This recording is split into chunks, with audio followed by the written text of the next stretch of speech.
रोशनदान से? मगर रोशनदान तो काफी ऊंचा है और उस पर नेट लगी हुई है। सो तो है फ्रेडी। एक काम करते हैं, मैं बाहर जाके रोशनदान को चेक करता हूँ, तुम जाके जेलर साहब से मिलो, उनसे विक्की और चंदन के बारे में पूछताछ करो। उठ जाऊं? जेलर साहब बाहर हैं, उठना तो पड़ेगा ही।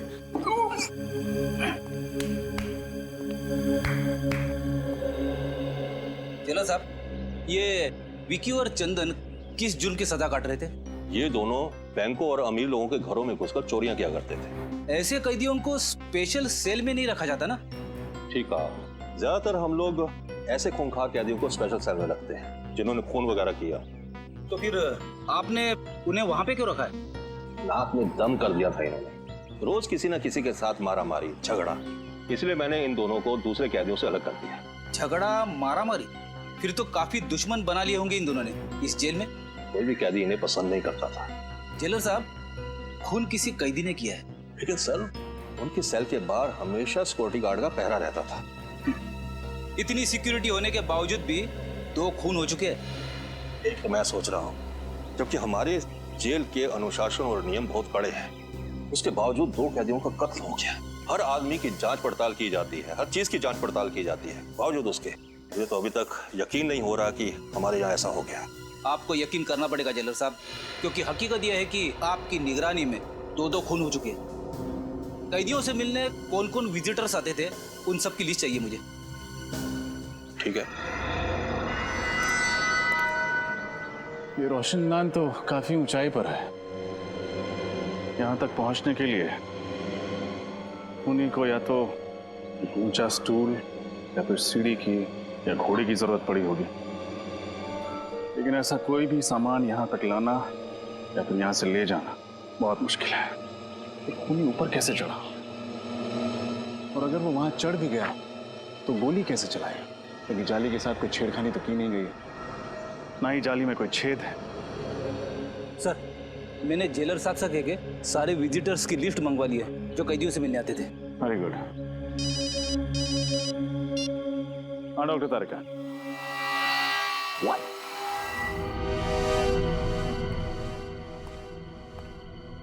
क्या तारिका जी, आपने तो मेरा दिमाग ही घुमा दिया। मैं क्या कर सकती हूँ रजत? मैं वही कह रही हूँ जो सबूत मुझे बता रहे। ये दोनों कैदियों पर 2 अलग अलग एंगल से ही गोलियां चली है। लेकिन अलग अलग एंगल से कैसे? विकी पर जो गोली चली है वो करीबन 60 डिग्री एंगल से चली है। 60 डिग्री? मतलब गोली यहां से चली? हाँ, और चंदन पर जो गोली चली है वो करीब 20 डिग्री एंगल से चली। 20 डिग्री? मतलब यहां से? हाँ। तो क्या खूनी ने घुटने पे बैठकर गोली चलाई थी? अब एंगल तो यही दिखा रहा है। हाँ, मेरा दिमाग और भी चक रहा है। आपका कहना है कि गोली सेल के अंदर से चली, लेकिन यहाँ किसी भी तीसरे आदमी के होने की कोई संभावना है? हमने पूरा सेल चेक किया, यहाँ कोई भी खुफिया रास्ता नहीं, सिर्फ एक रास्ता है लोगों के अंदर आने का, और वो है ये दरवाजा। सर, ये किसी अंदर वाले का काम तो नहीं है? हो सकता है। ये लीजिए सर, जो जो इन कैदियों से मिलने आता था उन सारों नामों की लिस्ट। Thank you.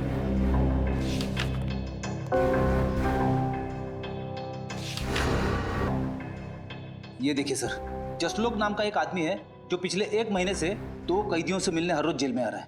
दोनों कैदियों के नाम? मुन्ना और जकोटा। मुन्ना और जकोटा से मिलते हैं।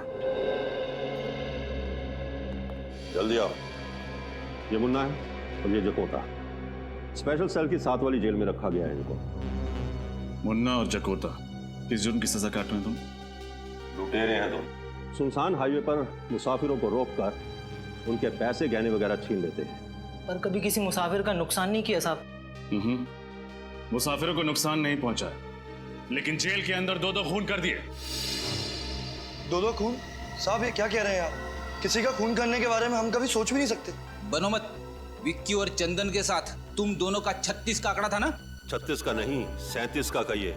कोई दिन ऐसा नहीं गया जब इन दोनों की उन दोनों के साथ तू मैं ना हुई हूँ। कई बार तो हाथापाई की नौबत आई है। साहब, विक्की और चंदन को तो आपने अलग सेल में बंद कर दिया था, फिर हम उन्हें कैसे मार सकते हैं साहब? मार सकते हैं, जरूर मार सकते हैं, अपने उस साथी की मदद से जो पिछले 1 महीने से हर रोज तुम दोनों से यहाँ मिलने आता है। साथी? आप लोग किस साथी की बात कर रहे हैं साहब? जसलोक की बात कर रहे हैं। जसलोक? वो तो वो क्या? जसलोक का नाम सुनते ही तुम दोनों के पसीने क्यों छूटने लगे? आप लोग गलत समझ रहे हैं साहब। हमारा और जसलोक का ऐसा कोई इरादा नहीं था साहब। तो फिर क्या इरादा था? सच सच बता दो, वरना जसलोक से तो सच निकलवा ही लेंगे हम। अब हमें सब सच बता देना चाहिए, वरना दो कत्ल का इल्जाम हमारे सर पे आ जाएगा। आपस में खुसुर पुसुर करने से कुछ नहीं होगा। जल्दी बोलो क्या बोलना है। साहब विक्की और चंदन हमारे दुश्मन नहीं, दोस्त थे।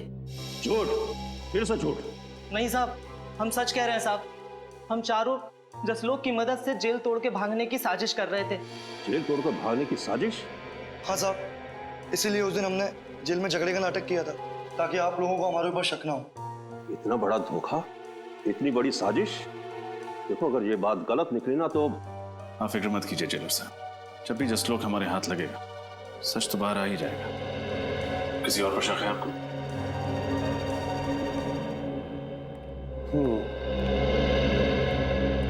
ये अजय और वो सत्तू, इन दोनों की भी बहुत बहसबाजी हुआ करती थी विक्की और चंदन के साथ। बहस तो होगी ना साहब, वो दोनों हर वक्त झगड़ा करने का बहाना ढूंढते रहते थे। हाँ हाँ साहब, बिना झगड़ा करे उनका तो खाना ही हजम नहीं होता था। हाँ। कहीं तुम दोनों का झगड़ा चकोटा और मुन्ना जैसा नकली तो नहीं था? नकली? नहीं साहब, ये क्या कह रहे हैं आप? लो, तुमने अपने ही मुंह से कह दिया कि झगड़ा असली था। इसका मतलब तुम लोगों के पास ठोस वजह थी उन दोनों की जान लेने की। नहीं साहब, हम खूनी नहीं हैं, हम तो मामूली चोर उचक्के हैं, और हम खून क्यों करेंगे उनका? हाँ साहब, वैसे भी जेलर साहब ने उन दोनों को जब से स्पेशल सेल में डाला है तब से हम दोनों का वहाँ आसपास भटकना भी मुश्किल हो गया था। जेलर साहब, ऐसे कौन कौन से लोग हैं जो स्पेशल सेल में जा सकते हैं? सबसे ज्यादा तो इस मनोहर का जाना आना होता था उस सेल में। यही उस सेल की साफ सफाई किया करता था। हाँ साहब, मेरी बदकिस्मती थी कि मैं ही उस सेल की साफ सफाई करता था। क्यों, ऐसा क्या हुआ था? हाँ साहब, बेवजह झगड़ा करते थे, धक्का मारते थे, कई बार तो उन्होंने थप्पड़ भी मारे थे। अरे, वो दोनों तुम्हें मारा पीटा करते थे, ये बात तुमने मुझे पहले क्यों नहीं बताई? साहब, उन्होंने मुझे धमकी दी, अगर मैंने किसी से शिकायत की तो मुझे और मारेंगे। मनोहर, कहीं ऐसा तो नहीं कि वो दोनों तुम्हें बहुत तंग करते थे इसलिए तुम्ही ने उन दोनों का? साहब, मैं तो उनके पास जाने से भी डरता था। मैं उनकी जान कैसे लूंगा साहब?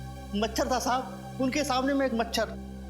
जेलर साहब, क्या हो रहा है आपकी जेल में? स्टाफ की पिटाई हो रही, दो कैदियों का खून हो गया। मैं तो खुद हैरान हूं। मुझे तो लगता था कि मेरी जेल में प्रशासन ठीक से चल रहा है, मगर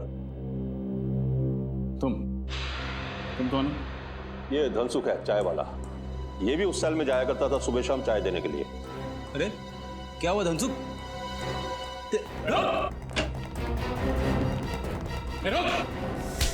मुझे छोड़ दीजिए साहब, मुझे छोड़ दीजिए। क्यों छोड़ दे? मैंने कुछ नहीं किया। कुछ किया नहीं तो बात क्यों रहा था? मैं डर गया था साहब। बेगुनाह लोग डरते नहीं है, समझे? क्या तुम्हारा भी कोई झगड़ा हुआ था उनके साथ? नहीं साहब, मुझसे तो दोनों प्यार से बातें करते थे। आखिरी बार चाय कब देने गए थे उन्हें? यही कोई 7:30-8 बजे के करीब। यानी फंक्शन शुरू होने से पहले? हाँ साहब, पर मैं अंदर नहीं गया। क्यों, अंदर क्यों नहीं गए? साहब, मेरी चाय खत्म हो गई थी, इसलिए मैं बाहर से ही वापस आ गया। लेकिन सेल के पास तो गए थे ना, कुछ तो देखा होगा तुमने। क्या उस वक्त दोनों ठीक थे? हाँ साहब, दोनों अच्छे भले थे, आपस में बातें भी कर रहे थे। बातें कर रहे थे? क्या बातें कर रहे थे? कुछ सुना था तुमने? हाँ साहब, याद आया।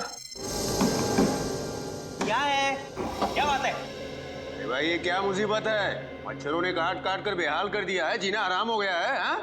अरे मच्छर काट रहे हैं तो मच्छरदानी मंगवाऊं? जाओ और चुपचाप सो जाओ। अरे यहाँ बैठना मुश्किल हो रहा है और सोने की बात कर रहे हो? पता नहीं ऊपर से ये रोशनदान की जाली किसने निकाल दी है। अब तो मच्छरों की ऐसा है यहाँ पे। तुम लोगों का ना रोज रोज का नाटक हो गया है। कभी मारपीट करते हो, कभी गुंडागर्दी करते हो, तो कभी मच्छर का बहाना करते हो। यार चुपचाप सो जाओ। ओह, तो ये बातें हो रही थी। मगर सर, जब हम पहली दफा स्पेशल सेल में आए तब तो रोशनदान के ऊपर नेट लगा हुआ था ना? हाँ फ्रेडी, मैं भी यही सोच रहा हूँ। हुआ कुछ ऐसा होगा कि फंक्शन से पहले ही मौका पाकर खूनी ने रोशनदान से नेट हटा दिया होगा। फिर उसने फंक्शन के शुरू होने का इंतजार किया होगा। जैसे ही फंक्शन शुरू हुआ, सब लोग बाहर चले गए और खूनी ने विक्की और चंदन को गोली से मार दिया। फिर वापस भागने से पहले उसने रोशनदान पर नेट वापस लगा दिया।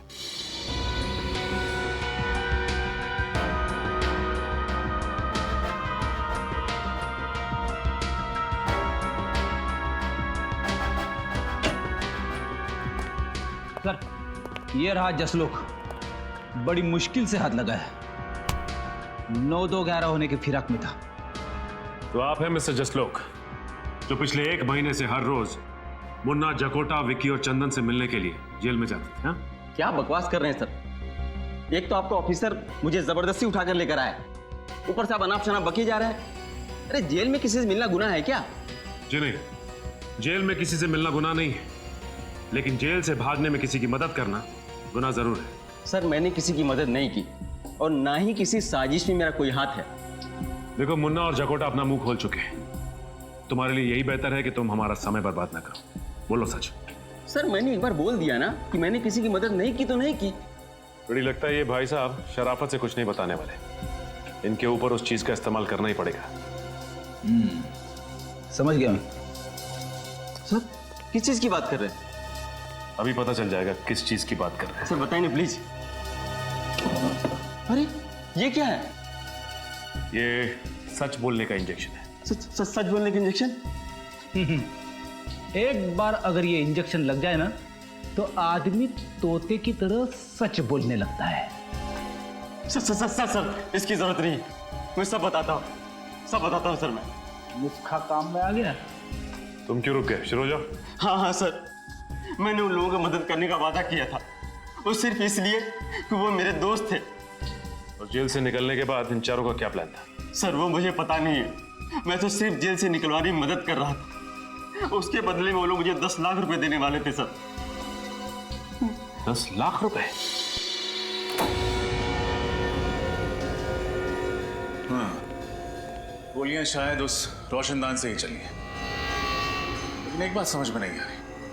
डॉक्टर तारिका ने कहा था कि एक गोली यहां से 60 डिग्री एंगल से चली और दूसरी गोली यहां से 20 डिग्री एंगल से चली। लेकिन अगर दोनों गोलियां एक ही दिशा से उस रोशनदान से आई तो दोनों कैदियों को अलग अलग एंगल से कैसे लगी? सर कहीं हम गलत दिशा में तो नहीं जा रहे? नहीं फ्रेडी, दिशा तो सही है, बस देखना यह है कि हवा का रुख किस तरफ है। हवा, दिशा, मैं कुछ समझा नहीं सर। मेरे कहने का मतलब यह है कि इन दोनों कैदियों के खून का उस रोशनदान से कोई ना कोई संबंध जरूर है, लेकिन क्या ये समझ में नहीं आ रहा। कहीं खूनी रोशनदान से तो अंदर नहीं आया? क्या फ्रेडी, रोशनदान का साइज देखा है तुमने? इतने छोटे से रोशनदान से एक पूरा इंसान अंदर कैसे आ सकता है? अरे तो क्या सर गन खुद उड़ के आई अंदर? क्या कहा तुमने? नहीं सर नहीं, शायद सही कहा तुमने। हाँ, गन उड़ के ही सेल के अंदर आई। गन उड़ के अंदर आई? हो सकता है गन किसी ऐसी चीज के साथ जुड़ी हुई जो उड़ सकती है, जैसे कि कोई खिलौना। हाँ सर, वो छोटे छोटे खिलौने होते हैं ना, वो हेलीकॉप्टर्स, एरोप्लेन, जिन्हें रिमोट कंट्रोल से उड़ाया जाता है। एग्जैक्टली। दरअसल हुआ कुछ ऐसा होगा कि खूनी रोशनदान के उस तरफ नीचे खड़ा हो, उसके हाथ में रिमोट कंट्रोल होगा, उसने इस रोशनदान के जरिए हेलीकॉप्टर को अंदर भेजा होगा। हेलीकॉप्टर में एक कैमरा फिट होगा जिसके जरिए खूनी देख सकता था कि हेलीकॉप्टर कहां जा रहा है। इसके अलावा हेलीकॉप्टर में एक मैकेनिज्म होगा जिससे वो दोनों गोलियां चली होंगी, जिससे कि विक्की और चंदन की नींद में ही मौत हो गई। ओह, अब समझ में आया गोलियां 2 अलग अलग एंगल से कैसे चली है।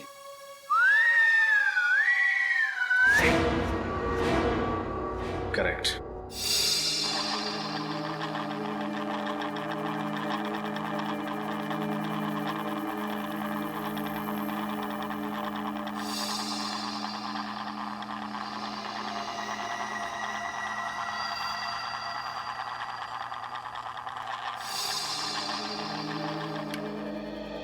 वो हेलीकॉप्टर भी कुछ इस तरह का होगा, इससे ज्यादा बड़ा नहीं हो सकता, नहीं तो फिर वो उस रोशनदान से सेल में घुस नहीं पाता।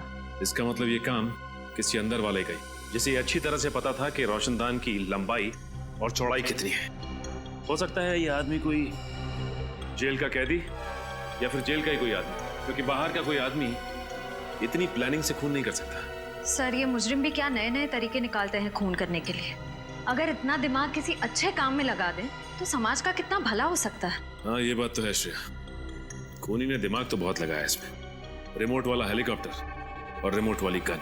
और इस तरह का हेलीकॉप्टर बाजार में तो मिलता नहीं होगा, खूनी ने जरूर किसी खास दुकान या कारीगर से बनवाया होगा। या शहर में जितनी भी इस तरह की दुकानें हैं जहाँ पे कस्टम मेड चीजें बनती हैं, वहाँ पता करते हैं। अच्छा वैसा हेलीकॉप्टर चाहिए था आपको? हाँ क्यों? मुझे लगा ऐसे हेलीकॉप्टर से तो जवान लोग खेलते हैं। क्या मतलब है तुम्हारा? मैं बुड्ढा दिखता हूँ तुमको? मेरा वो मतलब नहीं था सर। तो फिर क्या मतलब था? मुझे सिर्फ इतना बताओ, तुम्हारे पास इस तरीके का हेलीकॉप्टर है या नहीं? नहीं। अरे तो पहले बताना चाहिए था। इतनी देर से टाइम पास कर रहा था क्या? सुबह से कोई मिला नहीं? एक्सक्यूज मी, हाँ जी। आपकी दुकान में रिमोट कंट्रोल से चलने वाला हेलीकॉप्टर मिलता है? नहीं नहीं, ऐसा हेलीकॉप्टर तो हमारे दुकान में नहीं मिलता है। अगर ऐसा हेलीकॉप्टर आपकी दुकान में नहीं मिलता है तो आपको पता तो होगा ये कहाँ मिलता है। एक काम कीजिए सर, आगे चले जाइए और पूछ लीजिए, उनको शायद पता होगा कहाँ मिलता है। आपको नहीं पता? नहीं। तो ऐसा बोलो ना।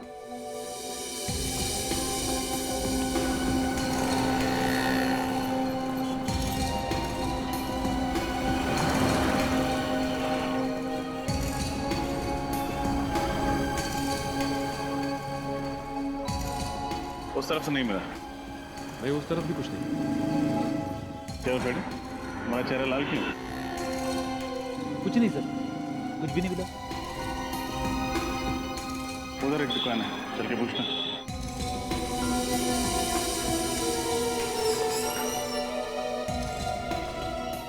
कहिए सर, क्या चाहिए आपको? आपकी दुकान में रिमोट वाला हेलीकॉप्टर मिलता है? हाँ जी मिलते हैं सर। दिखाइए जरा। फिलहाल तो सब बिक चुके हैं, अगर आप कहें तो आपके लिए ऑर्डर से मंगवा देता हूँ। जी नहीं, उसकी जरूरत नहीं। आप हमें सिर्फ ये बताइए कि उस हेलीकॉप्टर पे गन और कैमरा क्यों फिट किया आपने? गन कैमरा, ये क्या कह रहे हैं आप लोग? बिल्कुल ठीक कह रहे हैं हम। हमें अच्छी तरह से मालूम है कि उस तरह के हेलीकॉप्टर सिर्फ आपकी दुकान पे मिलते हैं, इसलिए आप ये बताइए कि उस हेलीकॉप्टर पे आपने गन और कैमरा क्यों फिट किया? ये आप लोग बेवजह मुझे बदनाम कर रहे हैं। अच्छा, तो आप लोग ऐसे नहीं माने, मैं अभी पुलिस को फोन करता हूँ। लीजिए, आपने मदद मांगने के लिए फोन उठाया था और सीआईडी हाजिर। सीआईडी? जी हाँ, सीआईडी। अब बताइए, किसके कहने पर आपने एक खास हेलीकॉप्टर बनवाया था? किसी के नहीं सर। किसी के नहीं? दो खून हुए हैं आपके इस कातिल खिलौने से, और वो भी जेल में। दो खून, वो भी जेल में? ये बताइए कि किसके लिए किया है ये सब आप, बोलो। मैं सच कह रहा हूँ सर, मैं इस बारे में कुछ नहीं जानता। आप नहीं जानते तो शायद कोई और जानता होगा। आपके अलावा और कौन है इस दुकान में? इस दुकान में तो मेरे अलावा बस मेरा आदमी राजेश। हाँ राजेश, बुलाओ उसे। वो तो अभी बाहर गया है, बस आता ही होगा। ये लीजिए राजेश, ये लोग सीआईडी से हैं। सीआईडी? रुक।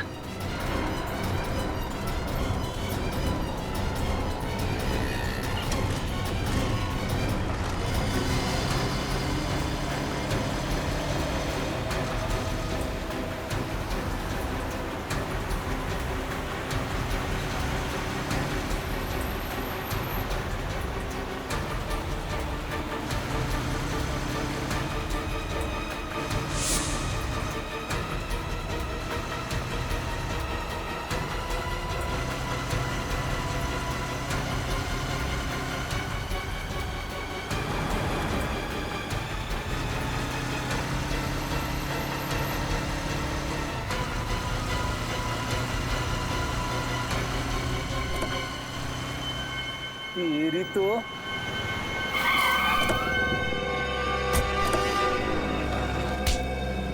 कहाँ भाग रहे थे? अगर हेलीकॉप्टर में भागते तो शायद बच भी जाते, लेकिन अफसोस।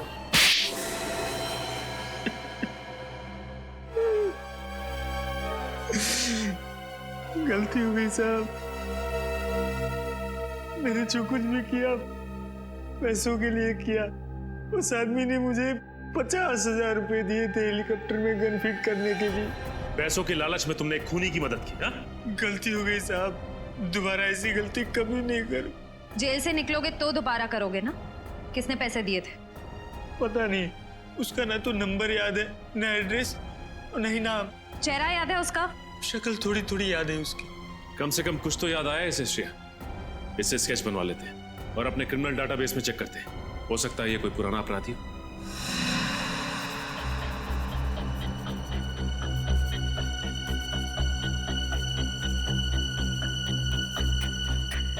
आंख सर थोड़ी सी छोटी और थोड़ी सी लंबी।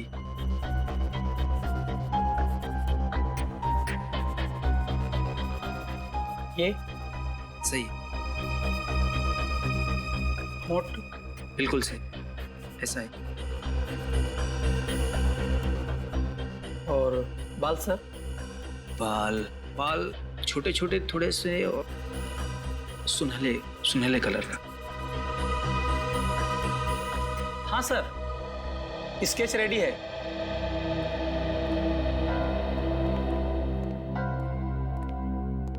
ये वही आदमी है?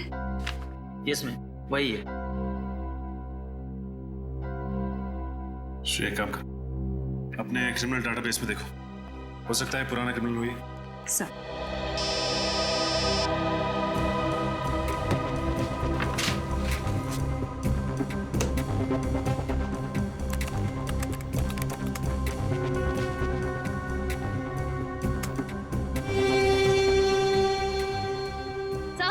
सर, ये जगन नाम का पुराना मुजरिम है सर। ठीक है, मैं बाद में फोन करता हूँ। सर, चोरी चकारी के जुर्म में कई बार जेल की चक्की भी पीस चुका है। छोटा मोटा चोरी करने वाला ये खूनी कब से बन गया? सर, पिछले 6 महीने से उसी वसंत वज्र जेल में था, जहाँ पर विक्की और चंदन भी थे। इसका मतलब ये तीनों आपस में जरूर मिले होंगे और तीनों का कोई ना कोई कनेक्शन है। ये क्या, हफ्ते भर पहले ये जेल से छूटा है और जेल से छूटते ही सीधा हेलीकॉप्टर बनवाने पहुंच गया। लेकिन सर, जेल से छूटने के बाद ये फंक्शन के दौरान जेल के अंदर घुसा कैसे?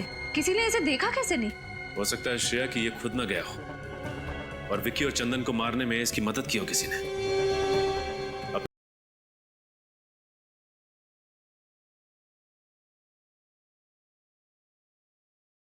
यही है उसका घर। ये है जगन का ठिकाना। ठीक है रिंकू, ये रखो तुम अपने पास।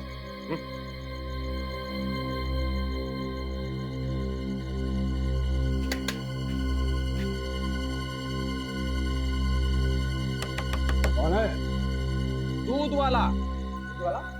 इस वक्त? ओए, ये कोई दूध देने का टाइम है क्या? इसका जब मन करता है ना तभी वो दूध देती है। सुबह दूध नहीं दिया तो इसमें मैं क्या कर सकता हूँ? आज तक तो तेरी भैंस सुबह ही दूध देती थी, अबे रात को कब से देने लगी? क्या करें, सीआईडी के आने का कोई वक्त ही नहीं हुआ। सीआईडी? बोल, क्यों मरवाया तूने विक्की और चंदन को? मेरी कोई दुश्मनी नहीं थी विक्की और चंदन के साथ। अगर तेरी कोई दुश्मनी नहीं थी, तूने मरवाया क्यों? तुम पैसों के लिए। किसने दिए थे पैसे? बताओ, किसने दिए थे पैसे तुम्हें ये सब काम करवाने के लिए?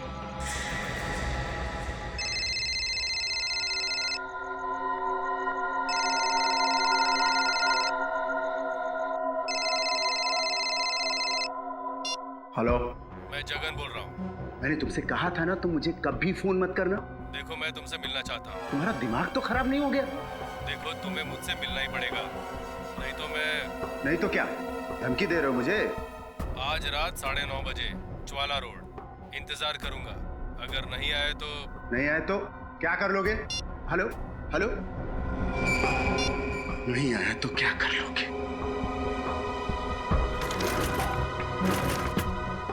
आज तुमसे मिलकर तुम्हारा हिसाब किताब चुकता करना ही पड़ेगा।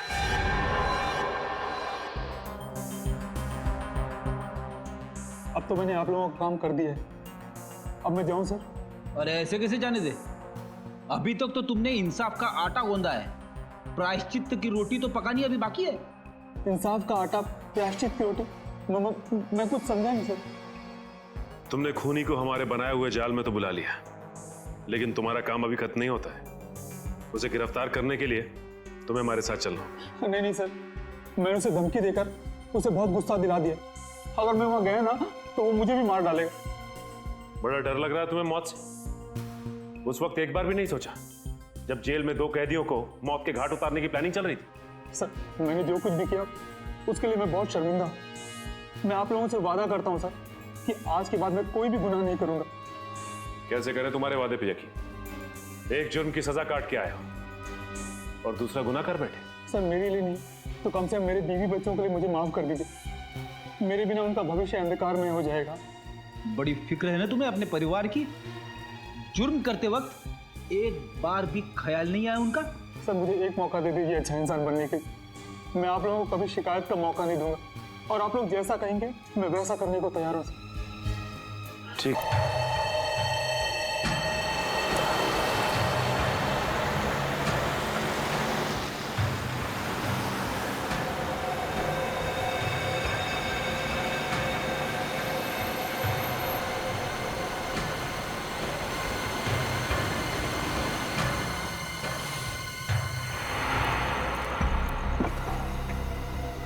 अच्छा हो जो तुम आ गए। मुझे सीआईडी की धमकी देने की तुम्हारी हिम्मत कैसे हुई? देखो सीआईडी तुम्हारी वजह से मेरे पीछे पड़ी है, अब तुम्हारा फर्ज बनता है कि तुम मुझे सीआईडी से बचाओ। अच्छा, मैंने जो तुमसे काम करवाया उसकी कीमत मैं दे चुका हूँ, और तुम्हें सीआईडी से बचाने का मैंने ठेका नहीं ले रखा। देखो मुझे फांसी पे नहीं चढ़ना, तुम्हें सीआईडी से बताना ही होगा कि असली गुनहगार तुम हो, समझे ना? अच्छा, मुझे लगता है तू ऐसे नहीं मानेगा। रुक, तेरा तो एक ही इलाज है। नहीं। इतना बड़ा धोखा। सीआईडी के सामने गोलीबारी अच्छी बात नहीं है।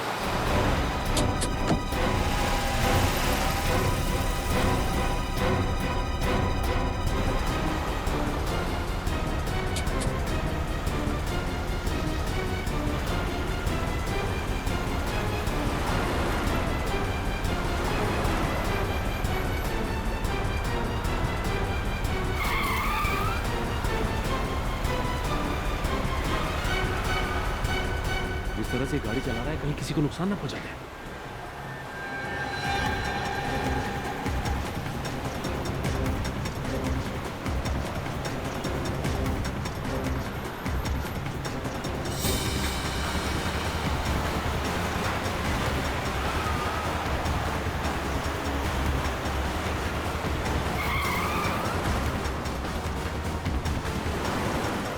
टायर पे गोली मारो।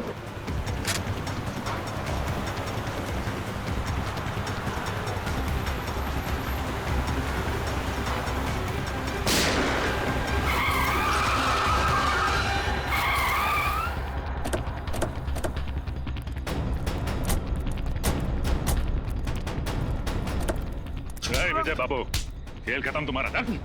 जाने दो मुझे। चल जाने दे। जाने दे। शर्म आनी चाहिए तुम्हें। कानून की सेवा करते और दो कैदियों का खून का डाला।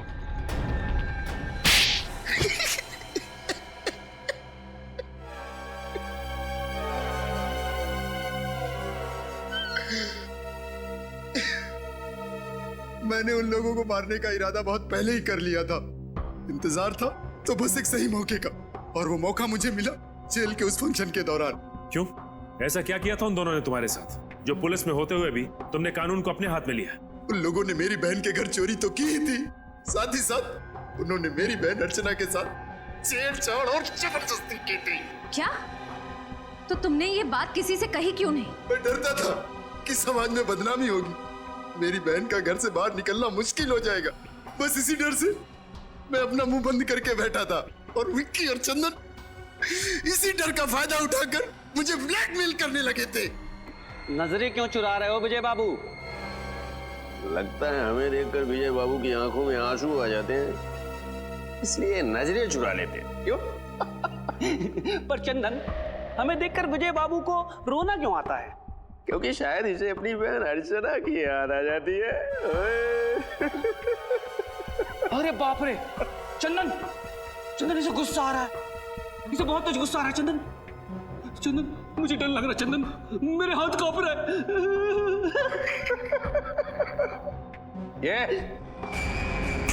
अगले हफ्ते तक 20,000 रुपए मिल जाने चाहिए हमें, वरना तेरी बहन अर्चना की दुखद कहानी ना बहुत जल्दी पूरे शहर की जुबान पे होगी बेटा, समझा?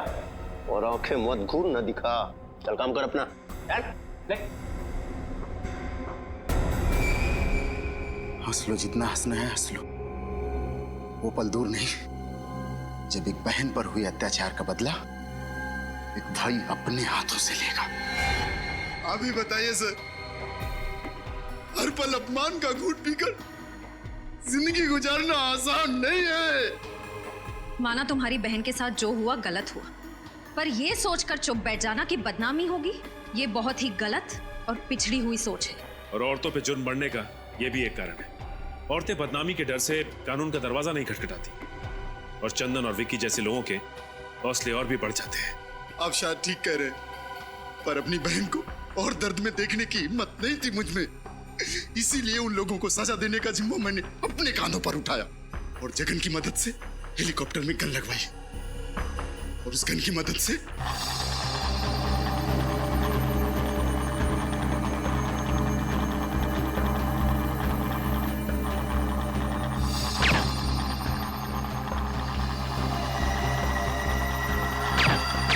माना कि तुमने जो किया अपनी बहन का बदला लेने के लिए किया, पर अगर बदले की आड़ में हर इंसान जुर्म करने लगे तो समाज में जंगल राज फैलने में देर नहीं लगेगी। मैंने जिन लोगों को मारा वो कोई अच्छे लोग नहीं थे। ये सही है कि वो लोग अच्छे नहीं थे, लेकिन गुनाह तो फिर भी गुनाह होता है।